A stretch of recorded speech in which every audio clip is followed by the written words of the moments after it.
Michael, I think, has in many ways been undervalued as an artist. I personally think that he is a major British artist. He is certainly a major figure in terms of the development of printmaking in the 50s and 60s particularly. What happened then was what Michael himself called a print explosion. A lot of extremely good artists suddenly began to see possibilities in printmaking. Among these artists were Robert Rauschenberg, Andy Warhol, Jim Dine, and many others. And that was really the name of the game, that suddenly printmaking from being what you might call a secondary medium alongside their major work, which might be painting or sculpture or whatever. Rothenstein, at a certain point in his life, realized that it was printmaking that he wanted to do as his primary medium, because it suited him, I think, temperamentally, the way in which he wanted to reveal what a print technique could reveal about the world that couldn't be done or revealed in any other way but through a print medium. Michael was brought up in an extraordinary family. His father was the great William Rothenstein. He was the principal of the Royal College of Art, and this made him a very powerful figure. He was also a collector, so the house was full of art. Michael, as a child, did endless drawings. These were all kept by his parents. They're very, very interesting because they're incredibly lively. They often feature acts of extreme violence or warfare or whatever. And on the other hand, there are paintings and drawings that reflect his surroundings, which are in many ways very idyllic. He went to art school very early. He was only 14. Quite late in his teens, he developed a glandular disease called myxedema. He suffered from debilitating depressions all through his young manhood for something like 16 years. When he actually came back to a vital and happy awareness of the world, he came back to it with an enormous intensity. He was aware of this ever after. He had known what it was like to suffer depression, what it was like to suffer a dulled response. From then onwards, he was hyper excited, really, by what went on around him and what was happening to him. One of the things that strikes me about his prints, again and again, is that they have a certain roughness to them. The world for Michael Rothenstein had a kind of a braided surface and jagged edges. That rhapsody was at the excitement of both the violence and the passion of the world, and I think that meant that he had a very, very close interest in all human activity which involved intensity of response, intensity of experience. He was obviously very, very interested in sex and violence, and that is reflected in many of the images he made. The man himself was gentle, almost childlike in his innocence at the world, and continually amazed at things that were going on, loving things that were going on, loving the garden, loving the things he encountered when he went for a walk, loving looking at the horses, looking at the cockerels in the farmyard, looking at buildings. But there's always in Michael, I think, an undertow, always a sense that things are not exactly as they appear. There's always some kind of tension, some kind of energy at work behind what looks still and beautiful and ordinary. And the revelation of what lies behind the ordinary is, in a way, that was the purpose of his art. And printmaking served that purpose perfectly, especially when he moved from conventional printmaking, lithography and so on, and began to experiment with direct printing. And the combination of direct printing from the object, from the surface given, a piece of wood, a tabletop, a metal ring, by direct printing from these objects, what you got was an immediate impress of the one aspect of the surface of the world. He made this marvelous remark that when he got onto direct printing, what he wanted to do was take a stencil of the face of reality. And also is what makes some of the prints so immediate and sometimes quite shocking that you wonder what it is. It's so alive, so vital, so tactile. It seems to move beyond, shall we say, kind of ordinary aesthetics and into a kind of directness of relation between the surface of the print, the surface of the world, and your own apprehension of it. There's an immediacy, there's a vitality, there's a life to it, which is something very, very far removed from the rather genteel ways in which printmakers had worked before the war, before really people like Michael, but especially Michael Rothenstein, came along and absolutely shook printmaking to its foundations. Rothenstein also had an almost obsessive interest in the way in which society is recorded through photography, so that he then discovered that you could juxtapose the surface of a piece of wood with a photograph by putting them together and then doing all sorts of other things with them, pouring ink over them, arbitrarily adding colour. And all these things being brought together can produce an electrifying combined image. By being placed together, a new kind of energy.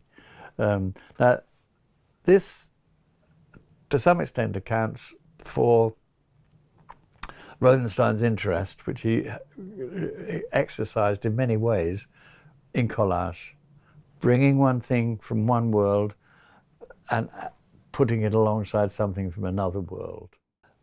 Rothenstein was adept at making these connections, at putting things that don't belong together in such a way that you suddenly see, yes, that relates to that in a way that nobody had ever thought of before. Suddenly abandoned photography. He abandoned collage or montage, and he went back to the most primitive printmaking techniques, which is the woodcut. I think he did that because, again, it gave him directness. It also allowed him to juxtapose one thing with another, but these times taken from the same medium. One part of the print may have the image of a sunset or a rainbow, done very crudely, very simply. Another one may have something like a dog or a cat or a tiger. And then there may be figures which are drawn into the block and print out in the most stark and almost caricatural way. And I think this phase of his work was a deliberate provocation. A lot of people, I think, have found these late woodcuts difficult, but I think if you look at them with care and attention, I think they become more and more marvellous and more magical, and more, I think, the expression of a visionary approach to the actual nature of the world. Michael Rothenstein's first print was in fact commissioned by School Prints just after the war. It has two steam tractors, and in the foreground are two men with a saw rip-sawing a tree trunk from one of the felled trees. What interests me especially is that it, in a curious way, anticipates so much of what Rothenstein was to do when he finally became a printmaker, proper printmaker in his own right. It shows wood being torn. It shows a simple act, felling a tree, chopping it into sections, an act of violence. The tree that is being sawn is shown with a violent star-like red image coming through it, almost as if the inside of the tree is like fire or alive. So you have this thing of a beautiful, splendid thing felled, and then you have it being coarsely, roughly, violently sawn into pieces. And the life of the tree is certainly suggested by these bright red blood-coloured stars that replaces the grain, so to speak. It's an odd prefiguring of a preoccupation of Rothenstein's, which would find fuller expression much later. A good example of what I mean by an image prefigured by timber felling in Essex is called R.I.P. R.I.P. means RIP is spelled R.I.P. R.I.P. means, of course, rest in peace. And what we have is a figure that is, in its outline and shape and feel, one might say, like that of a human body. It's like a torso. That is, so to speak, the wood, the soft wood, with the flow, living flow of the grain inside. And then in the gap, you have the photo offset saw. So there we have these rather monstrous things suddenly, which are ordinary things, have suddenly become monstrous representations of things which can wrench, tear, cut, rip. It's a much more abstract image in the sense that we have to make these connections. They're not pictured for us, but we have these various components of the picture relating to each other in a very alarming way, and a perfect manifestation of the theme of violence and of the difference between the mechanical tool used in the human engagement with the natural and the living, free-flowing, sinuous, soft beauty of the printed plank. Rothenstein was commissioned by the Recording Britain. It was a project in which an effort was made to employ artists to record aspects of the British scene then, at a time of heightened patriotism, heightened sense. Such everyday things as railways, railway stations and so on might mean to people because they are, if you like, everyday symbols of a state of affairs or a thing that one wouldn't want to lose. What I like about it, of course, is that railway signals, railway bridges, gantries over the tracks and so on, they were chosen by Rothenstein himself. They're hardly, picturesque reminders of rural Britain. But of course there's more to it than that, and as always, one of the things Rothenstein could do, he could look at anything without seeing something else. And he does that again and again in his prints. And he does it because the emblematic or the metaphorical imagination works in that way. It always sees something else in something. He started basically with some kind of signalling boards above a track, I guess, and he's turned them into 3 standing figures. We're being scrutinized by 3 mechanical monsters. And that really is one of those kind of experiences that we've all had. especially as children, seeing something in the fog that looks like something else, something strange, something perhaps menacing. That three figures is a recurrent, formal element in Rothenstein's work. It occurs again and again. And he saw it as a recurrent thing in himself. He thought it came from somewhere very, very deep, that artists who work a great deal cannot help but arrange things in particular ways that are characteristic, idiosyncratic, that in a way identify them. Here I'm looking at two prints. One is 1960 called Cockerel, and one is called Butterfly Bird, and that's dated 1987. Both of them take the cockerel, which he was continuously returning to as a motif. Rothenstein was very, very well aware of the splendour of the cock in the morning, that it was a symbol of potency, a symbol of aggressive sexuality and dominance and so on, things that fascinated him. If we look at the earlier image, the almost phallic intensity of the outstretched head and neck of the cockerel, the way in which the cockerel's wattle, which is of course a sign of, a signal of, a declaration of its potency to the other birds, the hens, in the farmyard, giving the cockerico, cock-a-doodle-doo of the dawn cry, I am here. I am the cock of the walk. I am the boss in this particular farmyard. It's kind of energy, amoral,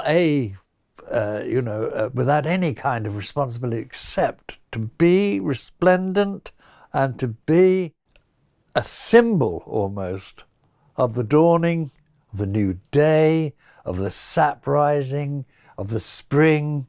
All of those things clearly totally fascinated him. This later image, he's called Butterfly Bird. It's fanciful. It's a fanciful image, a woodcut. What's happening? The whole world is waking up, and all the wings, which are the butterfly wings of this butterfly bird, are kind of themselves buildings, or themselves great, powerful, seeming like built things. In other words, the natural world that is represented by the cockerel itself takes into itself the human world, the building of the city, the flying of the flag, the flying of the flag. Up goes the flag, up the flagpole in the morning. What is that a symbol of? Here is the buildings themselves all can take off. The world of nature and the world, if you like, of culture are all actually part of the same energetic life force. They are manifestations of the same energetic life force. This is one of the late great woodcuts. It's called Midnight All-Night Party. It certainly demonstrates in the most vivid way socio-sexual affairs. Well, one might almost say his sense of what Nietzsche called eternal recurrence, that certain things happen again and again.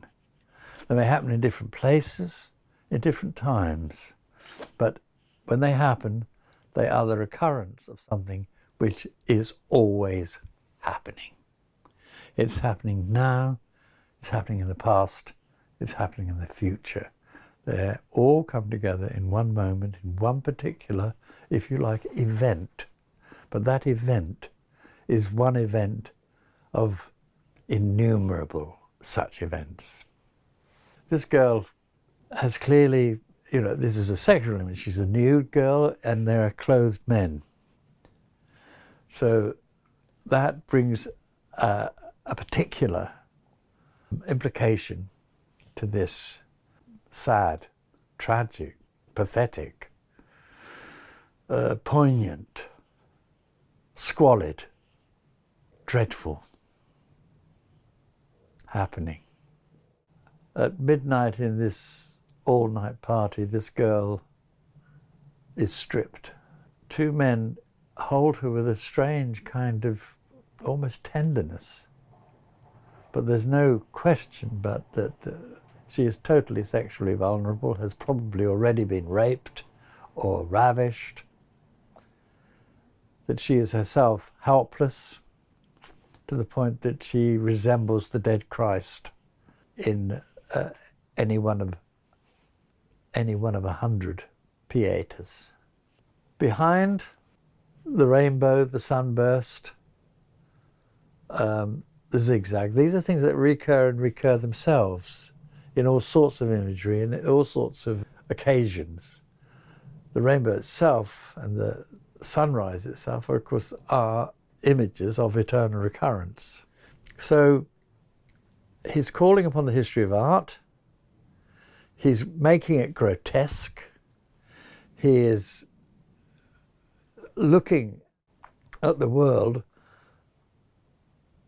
with eyes that in this image see only the horror in things.